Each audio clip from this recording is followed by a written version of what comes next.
Scotland versus Namibia के खिलाफ जो वर्ल्ड क्रिकेट लीग 2 के मैचेस हैं, 4 नेपाल टीम की मैं बात करूं, उनकी प्रिपरेशन जो है वो कहीं ना कहीं आज से शुरू हो रही है। जी हाँ, नेपाल वर्सेस ऑन्टेरियो आज ये पहला वार्म अप गेम है, क्योंकि इसके बाद 2 वनडे मैचेस होने हैं कनाडा के खिलाफ, लेकिन उससे पहले यहाँ वार्म अप गेम है। वार्म अप गेम में ये प्री मैच डिस्कशन लेकर आपके सामने हाजिर है। कई सारी चीज़ें इसमें बात करने के लिए, और आपके पास भी मौका है, आप भी अपनी राय कमेंट बॉक्स में ज़रूर रखिएगा। लेकिन 2-4 चीज़ें यार यहाँ पर टीम के साथ जुड़ी हुई हैं। कल भी हमने एक वीडियो बनाया था जहाँ पर हमने बताया था कि इन 3 मैचेस को लेकर किस तरह की 7-8 चीज़ें हैं जो नेपाल टीम को देखनी चाहिए, प्रिपरेशन करनी चाहिए इस इंपॉर्टेंट राउंड से पहले। वो वीडियो अगर आपने मिस किया है तो प्लीज़ आपसे रिक्वेस्ट है कि उसको जाकर एक बार ज़रूर सुनिए। ऊपर आई बटन में भी हमने दे दिया है, वहाँ पर भी जाके आप सुन सकते हैं। उसके बाद आज की आज स्ट्रिक्टली जो भी हम यहाँ डिस्कशन करेंगे वो सिर्फ इस मैच से रिलेटेड होने वाला है। एंड 2-3 चीज़ों में सबसे बेसिक और सबसे इंपॉर्टेंट चीज़ आप क्या चाहेंगे कि आज के वार्म अप मैच में नेपाल उसे टिक करता हुआ जाए? ज़रूर देखिए, ये वार्म अप गेम है, तो जिस तरीके से हम जानते हैं कि वार्म अप गेम कैसे खेले जाते हैं, जहाँ पर आपके प्लेयर्स को आप ज़्यादा से ज़्यादा इस्तेमाल करें और 11 सबसे पहले लेके जाते हैं हम ग्राउंड में, उसके बाद बीच पे मिडल ऑफ द गेम हम अपने प्लेयर्स को चेंज कर देते हैं।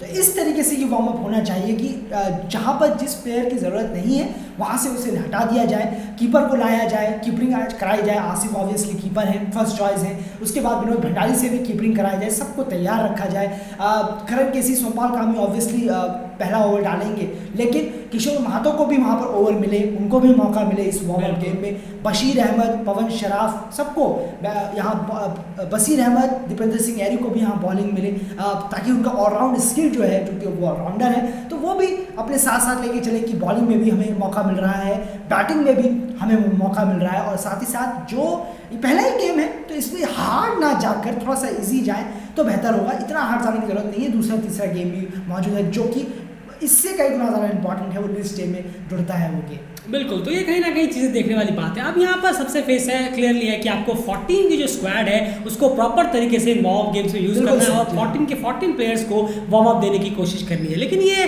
दिया किस तरह से जा सकता है, सबसे इंपॉर्टेंट बात है, 2-3 चीज़ें देखने वाली बात है। एंड सबसे पहले डेफिनेटली यहाँ तो हम चाहेंगे कि ज़्यादा से ज़्यादा ओवर्स अगर ऊपर के टॉप 5 बैट्समैन खेले तो बहुत बेहतर होगा। क्लियरली यहाँ पर टॉप 5 बैट्समैन से मेरा मतलब ये नहीं है कि वही टॉप 5 बैट्समैन जो आप क्रिकेट वर्ल्ड लीग 2 के पिछले मैचेस में नेपाल के लिए देख रहे हैं। यहाँ पर रोटेशन वाइज भी हो सकता है, इस पर कोई दराई नहीं है। जैसे कि मान लीजिए आपने ओपनिंग पेयर की बात की, कुशल आसिफ ओपनिंग कर रहे हैं लगातार और उन्हीं को यहाँ पर भी आप ओपनिंग के लिए उतारे। लेकिन उसके बाद कहीं ना कहीं जैसे देव खनल है, उसके बाद आदिल आलम है, बशीर अहमद है, दीपेंद्र सिंह एरी है, पवन श्रॉफ है, इन लोगों को आप ज़्यादा से ज़्यादा वार्म अप गेम्स में बैटिंग करने का मौका दें तो ज़्यादा बेहतर होगा, क्योंकि इनके भी बल्ले से कुछ रन निकलेंगे और इनका बल्ला खुलेगा भी। नहीं, ज़रूर यही तो मकसद है वार्म अप गेम का, खासकर जो वार्म अप गेम है। आप लास्ट के 2 मैच जो है वो तो लिस्ट डे का है, और जो वनडे मैच, और एक अहम रीजन इससे और जुड़ा हुआ रीजन ये हो जाता है कि बशीर और पवन जो है वो लगातार काफी टाइम से क्रिकेट भी नहीं खेल रहे। बिल्कुल सही, और उनको तो मौका मिलना ही चाहिए, इन 3 गेमों में जरूर मिलना चाहिए उनको मौका। पर जैसे कि आपने कहा कि वार्म अप में ऐसे ऐसे क्रिकेट करना होगा, उसके बाद अगर आप वार्म अप में ऐसे ऐसे करेंगे, जैसे कि अभी आपने थोड़ी देर पहले कहा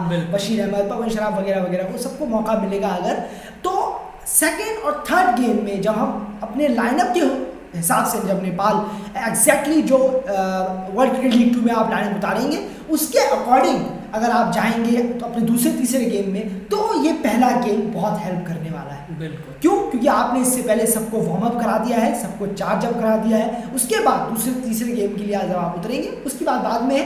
पर फिलहाल पहला गेम इस मायने में बहुत ज़रूरी है कि प्लेयर्स, जैसा अभी आपने कहा, ऑर्डर भी ऐसे होने चाहिए, ना कि वो सिंपल डिट्टो सेम ऑर्डर जो हमें इंटरनेशनल गेम्स में देखने को मिलते हैं। बिल्कुल, क्योंकि यहाँ पर आपको ध्यान में रखना है कि ये वार्म अप गेम्स है, ये वनडे गेम अभी भी नहीं है जहाँ पर आपको स्ट्रिक्ट प्लेइंग 11 के साथ ही कंटिन्यू करना होगा। उसके अलावा आप कोई ऑप्शन आपके पास नहीं है। वार्म अप गेम है तो यहाँ पर आप जितना यूटिलाइज करें बेहतर होगा। एंड फील्डिंग डिपार्टमेंट में भी यहाँ पर काम किया जा सकता है इस वार्म अप गेम में। उस बॉक्स को भी अगर हम टिक करके चले तो इसमें कोई बुराई नहीं है। नहीं, फील्डिंग में भी कई सारे तौर तरीके ड्रिल्स कर सकते हैं। देखिए, फील्डिंग में तो आप 12 महीने काम कर सकते हैं, इसमें कोई दोहराई नहीं है। खाली यही मैच क्यों, 12 महीने आप फील्डिंग पर अपने, चाहे आप अपने बैकयार्ड में हो, चाहे अपने घर में हो, घर में थोड़ी जगह खाली हो, वहाँ पर भी आप फील्डिंग के लिए ट्राई कर सकते हैं। लेकिन ये तो वार्म अप गेम तो बहुत ही बड़ा हो गया अगर आप फील्डिंग पर्सपेक्टिव से देख रहे हैं। तो फील्डिंग पर्सपेक्टिव की बात कर रहा हूँ मैं यहाँ पे। वार्म अप गेम में एग्जैक्टली फील्डिंग पे भी नज़र होनी चाहिए। फील्डिंग जितनी फास्ट होगी, आपकी उम्र देखिए, और आप फील्डिंग आपको उतनी ही तेज करनी है। आप कोई 40 या 42 साल के एक मैन नहीं है, आप बॉयज़ हैं, सब तंदुरुस्त और एकदम फुर्तीले हैं, तो उसके हिसाब से थोड़ी फील्डिंग भी दिखाइए। बिल्कुल, कहीं ना कहीं आपको थोड़ा सा ये अपने आप से खुद से पूछना होगा फील्डिंग में कहीं ना कहीं कि मोस्टली 20-21 साल 22 साल 23 साल के लड़के सब टीम में मौजूद हैं, हाँ। और 30 यार्ड सर्कल से अगर हम सिंगल दे रहे हैं तो क्या ये डिसअपॉइंटमेंट नहीं है? क्या ये खराब फील्डिंग में नहीं आता?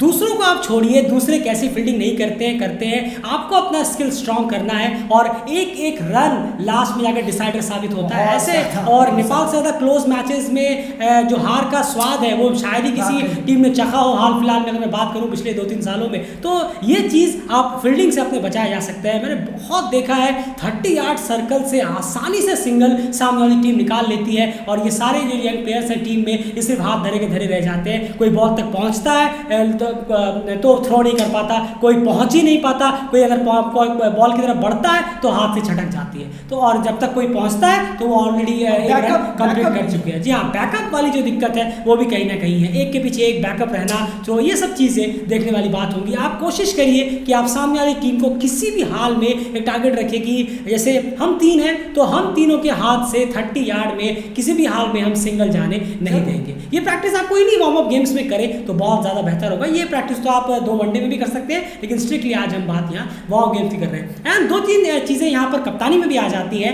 कप्तानी भी कहीं ना कहीं यहाँ पर थोड़ा बहुत बेहतर करने की ज़रूरत होगी। डेफिनेटली ये कोई डू और डाई गेम नहीं है। सामने स्कॉटलैंड नावी ऐसी दिग्गज बेहतरीन टीमें नहीं है, एक वो भी वनडे मैच नहीं है, एक नॉर्मल वार्म अप गेम्स है कॉन्टिन्यू क्लब के खिलाफ। लेकिन वहाँ पर भी कुछ चीज़ें हैं जहाँ पर कैप्टनसी में टिक करने वाली बात है। ज़रूर देखिए, अपने प्लेयरों पे बिलीव आप कितना कर रहे हैं, आप अपने प्लेयरों को कितना मौका दे रहे हैं, ये वार्म अप इस चीज़ को देखने के लिए बहुत इंपॉर्टेंट है। याद रखिएगा, जो भी ये सुन रहे हैं उनके लिए यही सुनने वाली बात इस एनालिसिस माफ कीजिएगा, इस थोड़ा डिस्कशन में यही है कि आखिर ये वार्म अप को हम आखिर इतना ज़्यादा हवा क्यों क्रिएट कर रहे हैं इस वार्म अप का? क्यों?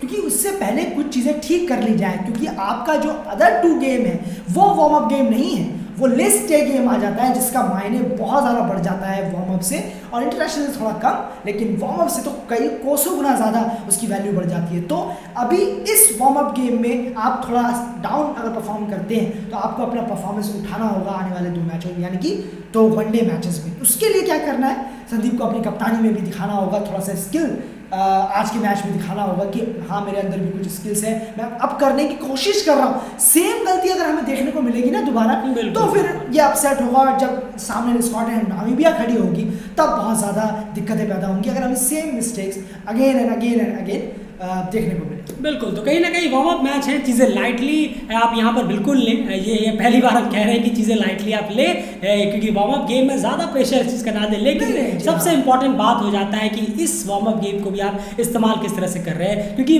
देखा है जिम्बाब्वे टूर का इस्तेमाल बहुत ही ख़राब तरीके से हुआ।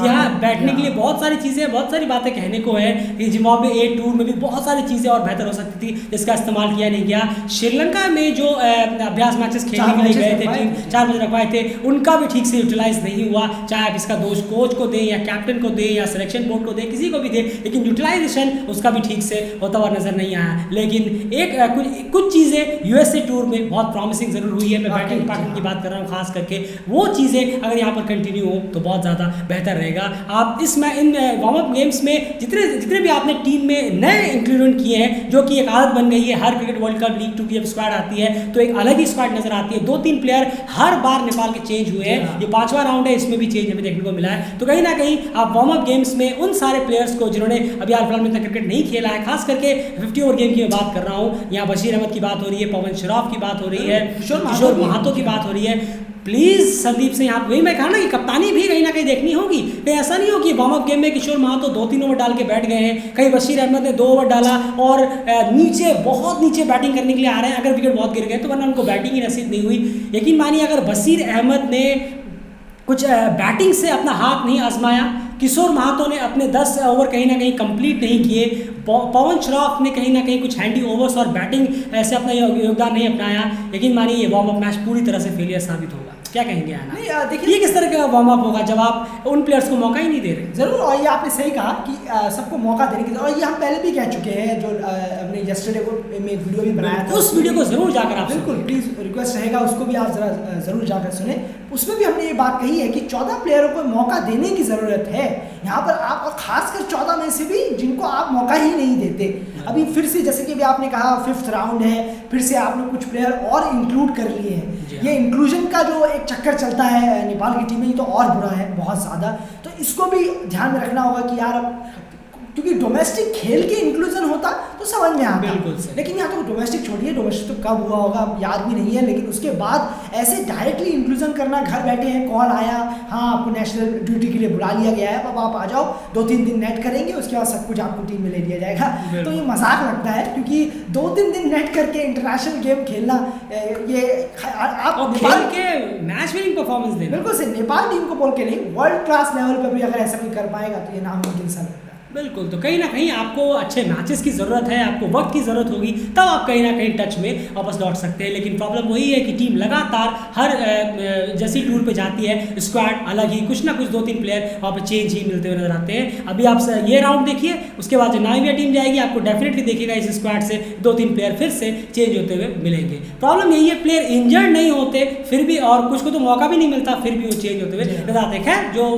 पास हो गया, लेकिन इस वार्म अप गेम की अगर बात करें, देखना होगा किस तरह से आखिर यूटिलाइज करते हैं। कैप्टन का काम यहाँ बहुत ज़्यादा इंपॉर्टेंट हो जाता है कि आखिर कैप्टन किस तरह से इस 14 मैन स्क्वाड को यूटिलाइज करते हैं, किस तरह से इस वार्म अप गेम को लेते हैं, वार्म अप गेम को एक बेहतर मौका समझ कर लेते हैं, या फिर सिर्फ ऐसे ही हाथ पैर खोलने के लिए, टाइम पास करने के लिए। लाइटली लेना अलग चीज़ है, लेकिन उस लाइट में भी कहीं ना कहीं कुछ रिजल्ट्स या कुछ पॉजिटिव चीज़ें अपनी टीम के लिए निकालना वो बेहतर होगा। दीपेंद्र सिंह एरी को यहाँ पर कम से कम इस वार्म अप गेम में पूरा फ़ायदा उठाने की ज़रूरत है उन्हें। बिल्कुल सही कहा आपने, और उनको बिल्कुल भी रन नहीं आ रहे। बिल्कुल सही, उनको परफॉर्म करना बहुत ज़रूरी है। और देखिए अगर वो कर पाते हैं, यानी अच्छे प्लेयर ज़रूर है, उनमें दमखम ज़रूर है, पर मुझे अभी भी ऐसा लगता है कि दीपेंद्र सिंह एरी का, एज अ पर्सन मैं यहाँ पर थोड़ा जा रहा हूँ कि पोजीशन जो है दीपेंद्र सिंह एरी का वो ठीक नहीं है। ये मेरी राय है, मुझे ऐसा लगता है कि अभी भी दीपेंद्र सिंह एरी का इस्तेमाल हो सकता है बहुत ज़बरदस्त, लेकिन उनका जो डाउन है वो उस डाउन पर किसी और को भेजा जा सकता है। दीपेंद्र सिंह एरी को वहाँ नहीं भेजना चाहिए, मुझे ऐसा लगता है। बाकी वो जाने, कप्तान अच्छी तरह जानते हैं, कोच भी बेहतर जानते हैं। बिल्कुल। तो कहीं ना कहीं आपको कोशिश करनी होगी कुछ ना कुछ नया अलग, या फिर कुछ ना कुछ ट्राई करने के लिए, क्योंकि दीपेंद्र सिंह एरी जैसे बैट्समैन अगर फॉर्म में नहीं है, अगर रन उनके बल्ले से नहीं निकल रहे, तो एक चिंता की बात ज़रूर है। तो सिर्फ ऐसे ही फ्लो के साथ मत बहिए, क्योंकि फ्लो के साथ आप भी बह रहे हैं तो साथ साथ मैच भी बहते जा रहे हैं, ये थोड़ा सा ध्यान रखने की जरूरत होगी। फिलहाल इस वीडियो में इतना ही। वनडे गेम्स में भी बहुत ज़्यादा इंतजार रहेगा कि आखिर वनडे गेम्स में किस तरह की प्लेइंग 11 खिलाई जाती है, लेकिन फिलहाल वार्म अप मैच को लाइटली जरूर लीजिए, लेकिन पॉजिटिव रिजल्ट्स तभी निकलेगा जब कप्तान को देखा जाएगा कि यूटिलाइज इन प्लेयर्स को किस तरह से करते हैं। फिलहाल इस वीडियो में इतना ही। प्लीज वीडियो को लाइक करिए, एफर्ट के लिए चैनल को सब्सक्राइब जरूर करिए, आपकी राय कमेंट बॉक्स में जरूर रखिएगा। फिलहाल इस वीडियो में इतना ही। इस वार्म अप गेम्स में क्या कुछ घटा उसके एनालिसिस भी लेकर आपके सामने कल सुबह जरूर हाजिर होंगे। फिलहाल इस वीडियो में